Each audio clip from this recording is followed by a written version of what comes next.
সবাইকে স্বাগত দীপ্ত সন্ধ্যার সংবাদে, সাথে রয়েছে দোলা ডলরেস। শুরুতেই জানাবো সংবাদ শিরোনাম। রামিসা হত্যা মামলার চার্জশিট আদালতে দাখিল, 7 দিনের মধ্যে বিচার সম্পন্নের আশা স্বরাষ্ট্রমন্ত্রীর। হামির উপসর্গে দেশে আরও 16 শিশুর প্রাণহানি, মোট মৃত্যু 528, নতুন আক্রান্ত প্রায় 1500। ঈদুল আজহা উদযাপনে দলে দলে ঢাকা ছাড়ছেন মানুষ, ট্রেন ও বাসের সূচি বিপর্যয়ে ভোগান্তি।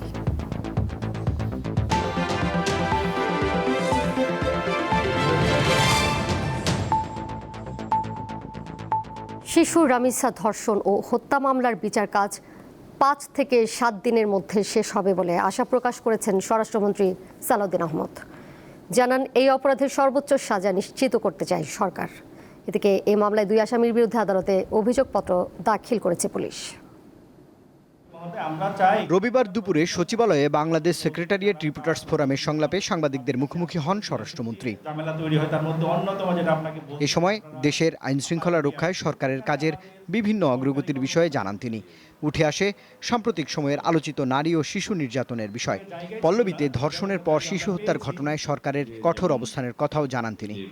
ধর্ষণের মাত্রা বা ধর্ষণের যে অবস্থা সংখ্যা, এটা ঘটনা, এটা আমাদের সহ্য সীমার বাইরে চলে যাচ্ছে। ভবিষ্যতেও আমরা এই জাতীয় যে কোনো ঘৃণ্য অপরাধের অভিযুক্ত বা অপরাধীদেরকে কোনোভাবেই ছাড় দেব না। মামলার বিচার কাজ দ্রুত শেষ হবে বলে প্রত্যাশা করেন স্বরাষ্ট্রমন্ত্রী। খুব সম্ভবত 5 থেকে 7 দিনের ভিতরে এই বিচার কার্য সমাপ্ত হবে। এর চাইতে বেশি কিছু করার আমাদের পক্ষে এই মুহূর্তে আর বোধহয় সম্ভব না। আমরা আশা করি আদালতের বিষয় আমরা বিস্তারিত বলতে পারবো না, সেটা আমাদের ইখতিয়ার নাই। তবে আমরা নিশ্চিত যে মাননীয় আদালত এই প্রসিকিউশন টিমের বক্তব্য শুনে, চার্জশিট দেখে এবং এভিডেন্স 164 এগুলো দেখে সঠিক সিদ্ধান্ত নেবেন। এদিকে পল্লবী শিশু হত্যা মামলায় আসামি সোহেল রানা এবং তার স্ত্রী স্বপ্না আক্তারকে অভিযুক্ত করে আদালতে অভিযোগপত্র জমা দিয়েছে পুলিশ। দ্রুত বিচারের জন্য মামলাটি ঢাকার শিশু সহিংসতা দমন ট্রাইব্যুনালে স্থানান্তর করা হয়েছে। অভিযোগ গঠনের শুনানি হবে 1 জুন। রুবায়েত হাসান, দীপ্ত সংবাদ, ঢাকা। মেহেরপুরে শিশু ধর্ষণ মামলায় শাকিল হোসেন নামের এক যুবকের মৃত্যুদণ্ড দিয়েছে আদালত। দুপুরে মেহেরপুরে শিশু সহিংসতা দমন ট্রাইব্যুনালের বিচারক তাজুল ইসলাম এ রায় দেন। 2025 সালে গাংনী উপজেলার চাঁদপুর দক্ষিণ পাড়া গ্রামের 9 বছরের শিশু বাবার জন্য মাঠে খাবার নিয়ে যাওয়ার পথে অভিযুক্ত শাকিল হোসেন শিশুটিকে ধর্ষণ করে। এই ঘটনায় ভুক্তভোগীর পরিবার বাদী হয়ে শাকিলের বিরুদ্ধে মামলা করে।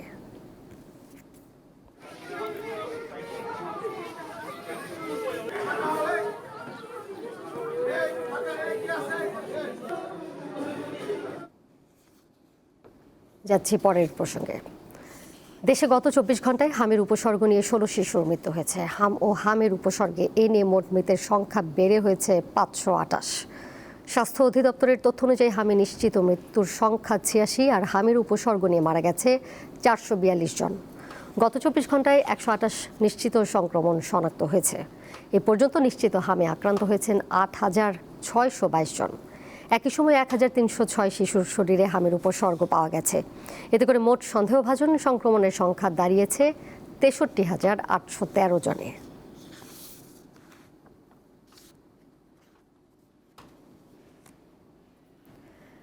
দেশের অর্থনীতি এবং জাতীয় নিরাপত্তার জন্য টেকসই জ্বালানি খাত সম্প্রসারণ জরুরি বলে জানিয়েছেন প্রধানমন্ত্রী তারেক রহমান। আর এজন্য সরকার সৌরশক্তিকে গুরুত্ব দিচ্ছে। সকালে জাতীয় সংসদ ভবনের অনগ্রিড রুফটপ সোলার সিস্টেমের উদ্বোধন করে তিনি কথা বলেন। প্রধানমন্ত্রী আরও বলেন, সকল প্রাকৃতিক দুর্যোগ মোকাবেলা করে টেকসই জ্বালানি পথে অগ্রসর হচ্ছে দেশ। কারণ অর্থনীতি ও জাতীয় নিরাপত্তার জন্য অপরিহার্য জ্বালানি। অর্থনীতিকে সমৃদ্ধ করতে সৌরশক্তি গুরুত্বপূর্ণ বলেও জানান প্রধানমন্ত্রী। জাতীয় সংসদ ভবন অবশ্যই আমাদের গণতন্ত্রের প্রতীক। ভবনের ছাদে সৌর শক্তিকে কাজে লাগিয়ে আমরা মনে হয় প্রমাণ করার চেষ্টা করছি নেতৃত্ব কেবল নীতিতে নয়, বরং বাস্তব কর্মকাণ্ডেও প্রতিফলিত হতে হবে। টেকসই জ্বালানির পথে অগ্রসর হওয়া এখন আর শুধু পরিবেশগত দায়বদ্ধতা নয়, বরং এটি আমাদের অর্থনীতি এবং জাতীয় নিরাপত্তার অপরিহার্য একটি অংশ। প্রধানমন্ত্রী তারেক রহমানের সঙ্গে বিদায়ী সাক্ষাৎ করেছেন ঢাকায় নিযুক্ত ভারতীয় হাইকমিশনার প্রণয় ভার্মা। বিকেলে সচিবালয়ের মন্ত্রিপরিষদ বিভাগে প্রধানমন্ত্রীর কার্যালয়ে বিদায়ী সাক্ষাৎ অনুষ্ঠিত হয়। সাক্ষাৎকালে দুই দেশের দ্বিপাক্ষিক সম্পর্ক, পারস্পরিক স্বার্থ সংশ্লিষ্ট বিষয় এবং আঞ্চলিক সহযোগিতা সহ বিভিন্ন বিষয় নিয়ে আলোচনা হয়। এ সময় পররাষ্ট্রমন্ত্রী খলিলুর রহমান উপস্থিত ছিলেন।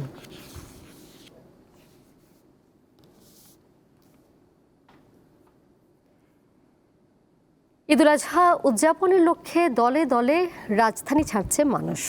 ফলে রেলপথ আর সড়ক পথে বেড়েছে যাত্রীর চাপ। তবে সময় মতো ট্রেন বা বাস ছেড়ে না যাওয়ায় ভোগান্তিতে পড়ছেন অনেকে। ঈদের ছুটি মানেই নারীর টানে বাড়ি ফেরা, আর 3 দিন পরই বড় এই উৎসব। ফলে যানবাহনে বাড়ছে চাপ। ঈদযাত্রায় বরাবরই ভোগান্তি থাকে, এবারও এর ব্যতিক্রম নয়। রাজধানীর কমলাপুর রেল স্টেশন রবিবার সকালে 3টি ট্রেনের সূচি বিপর্যয়ের কারণে যাত্রীদের দীর্ঘ সময় অপেক্ষা করতে হয়। যাত্রীর চাপ সামলাতে ট্রেনের সংখ্যা পর্যাপ্ত নয় স্বীকার করে রেলমন্ত্রী জানান, ঈদ উপলক্ষে শতকরা 25% অতিরিক্ত যাত্রী পরিবহনের ব্যবস্থা করা হয়েছে। ট্রেন লাইনের উপর প্রচুর খড়, ওটাকে বলা হয় ধানের অবশিষ্ট অংশ আর কি, খড় আমাদের এলাকায় যেটা বলে, সেটা নেড়ে দেয় আর কি, শুকানোর জন্য দিয়ে দেয়, তাতে স্লিপ করেছে হুইল। ওই কারণে একটু দুটো ট্রেন সম্ভবত ডিলে হয়েছে, 2টি বা 3টি। একটা মনে হয় 20 মিনিট, একটা 1 ঘন্টা, আরেকটা মনে হয় 2 ঘন্টা হয়ে যাবে। এছাড়া বাকিটা ঠিক আছে। এদিকে বাস টার্মিনালে উপচে পড়া ভিড়। টিকিটের জন্য ঘরমুখো যাত্রীদের দীর্ঘ লাইনে অপেক্ষা করতে হয়। টিকিট পেলেও সময় মতো বাস না আসায় দুর্ভোগে পড়েন যাত্রীরা। টিকিট পাওয়াই যাইতেছে না। আপনার 10 মিনিট যদি টিকিট দেয় 2 ঘন্টা বসায় রাখে। ওদের নাকি বাস সংকট, তো এই জন্য টিকিট দিচ্ছে না, এখনো 3 ঘন্টা যাবত দাঁড়ায় আছে। এখনো গাড়ি আসেনি, খুব কষ্ট হচ্ছে এবং গাড়ির সংকটও অনেক বেশি। তো 7:30টার দিকে আসার পরে তখন লাইনে ছিলাম, তো 12টার দিকে টিকিট পাইছি। 3 থেকে 3.5 ঘন্টা পরে আমরা টিকিট পেয়েছি। এখন আমরা বাস আসছে কিনা তাও এখনো পর্যন্ত আমরা জানতে পারি নাই। এসেছি সকাল 8টায়, 12টার সময় টিকিট কাটতে পেরেছি। এখনো দাঁড়িয়ে আছি, গাড়ি এখনো আসেনি। এই ঈদে ভোগান্তি প্রতিবারই। পরিবহন সংশ্লিষ্টরা বলছেন, যাত্রীর তুলনায় গাড়ি কম, আবার মহাসড়কে যানজট থাকায় সময় মতো টার্মিনালে ফিরতে পারছে না বাস। আমাদের গাড়ির তুলনায় যাত্রী অনেক হিউজ যাত্রী, এত যাত্রী আমাদের গাড়িও পর্যাপ্ত গাড়ি দেখেছি যে আজকে সকালবেলা আমাদের রিজার্ভ যে কটা গাড়ি থাকে ডিউ টাইমের আগে গাড়িগুলো চলে যায়, যাতে চাপ বেশি। তীব্র রোদ মাথায় নিয়ে কেউ দাঁড়িয়ে কিংবা কেউ বসে টিকিট কাউন্টারের লাইনে কাটিয়ে দিচ্ছেন ঘন্টার পর ঘন্টা। ঈদের আনন্দ নিয়ে বাড়ি ফেরার স্বপ্ন থাকলেও বাস টার্মিনালে এসে অধিকাংশ যাত্রীর সেই যাত্রা হয়ে উঠেছে চরম ভোগান্তির। শিউলি শবনম, দীপ্ত সংবাদ, ঢাকা। এই যাত্রার আরও খবর জানবো। রাজধানীর সদরঘাট থেকে যুক্ত হয়েছেন সহকর্মী হেদায়েতুল্লাহ সীমান্ত।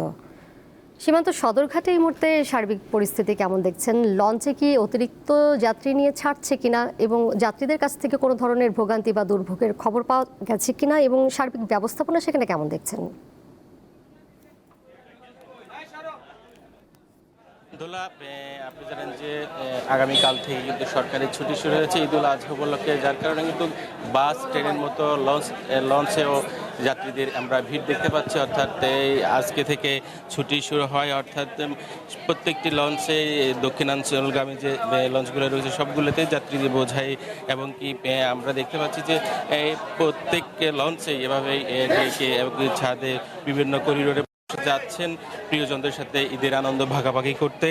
কারণ হচ্ছে এই লঞ্চ টার্মিনালে অর্থাৎ প্রতি বছরের মতো ঈদ এলেই কিন্তু চিরচেনা যে দৃশ্য লঞ্চ লোকগুলোতে দেখা যায়, সেটি এবারের ঈদও দেখতে পাচ্ছি আমরা। আজকে থেকে যতগুলো লঞ্চ অর্থাৎ রাত 10:30 পর্যন্ত সদরঘাট লঞ্চ টার্মিনাল থেকে লঞ্চ ছেড়ে যাবে, যার কারণে কিন্তু যাত্রীরা অনেক আগে ভাগে অনেকে এসে টিকিট কেটে তারা অবস্থান নিয়েছেন। পাশাপাশি এই বৈরী আবহাওয়া অর্থাৎ যে বৃষ্টি উপেক্ষা করে অনেকেই আগে ভাগে আসছেন, অর্থাৎ তাদের একটাই লক্ষ্য সুন্দরভাবে অর্থাৎ নিরাপদে প্রিয়জনদের সাথে ঈদের আনন্দ ভাগাভাগি করে বাড়িতে ফেরাই তাদের মূল লক্ষ্য। কিন্তু যে এই লঞ্চে কিন্তু যাত্রাটা কিন্তু যেমন আনন্দের তেমনি একটি উৎকণ্ঠারও থাকে প্রতি বছরের মতো। তারপরে সব সংখ্যা ছাপিয়ে প্রিয়জনদের সাথে ঈদের আনন্দ ভাগাভাগি করতে তারা বাড়ি ফিরতে পারবেন, এমনই প্রত্যাশা সকল যাত্রীদের। তারা বলছেন এবারের এই যে লঞ্চে তেমন ভোগান্তি তেমন নেই, কিন্তু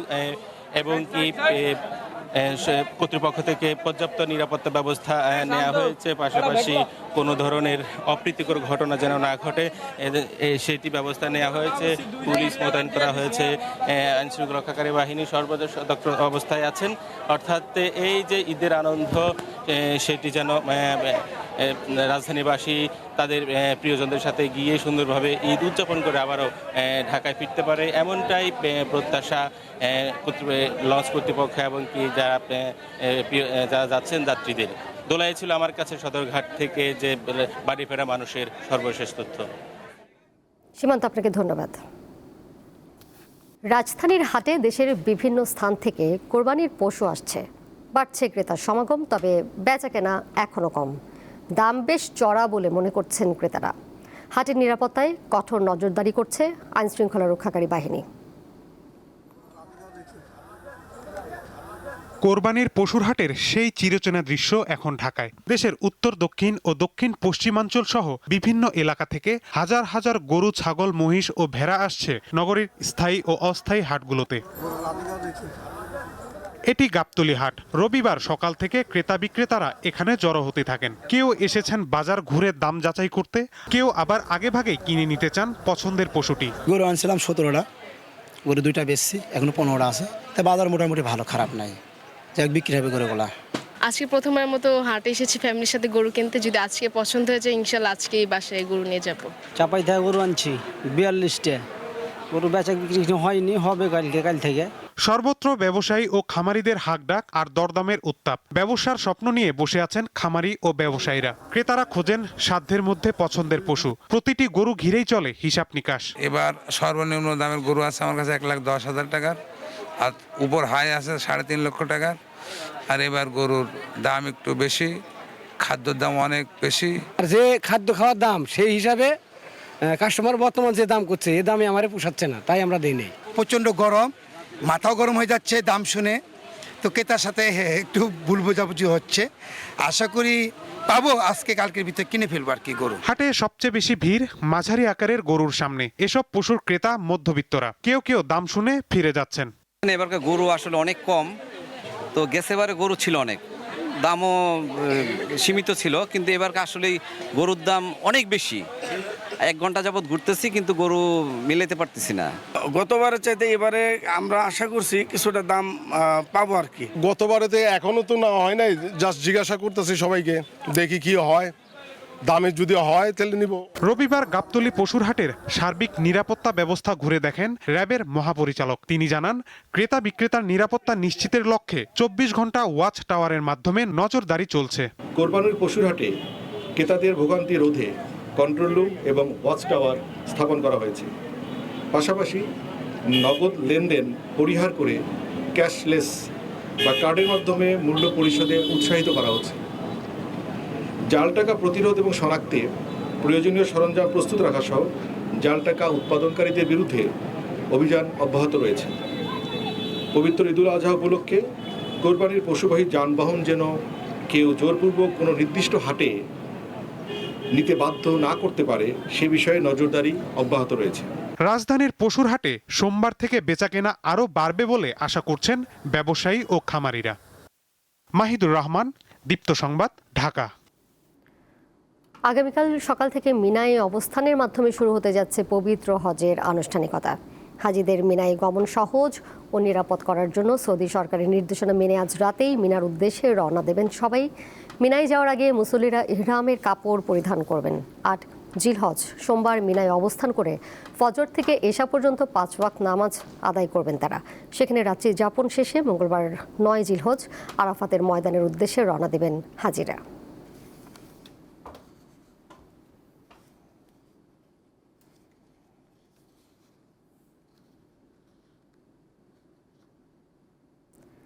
এরই সাথে শেষ করব দীপ্ত সন্ধ্যার সংবাদ। যাবার আগে শিরোনামগুলো জানিয়ে দেব আরও একবার।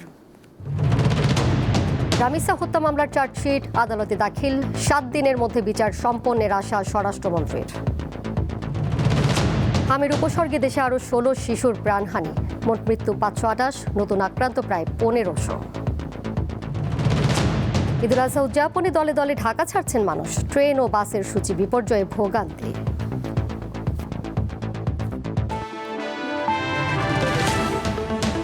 এই ছিল এখনকার মতো। পরের সংবাদ দেখবেন রাত 11টায়। এছাড়াও আরও তথ্য এবং বিনোদনের নানা খবর জানতে যুক্ত থাকুন দীপ্তর ডিজিটাল প্ল্যাটফর্মে। সবাইকে ধন্যবাদ।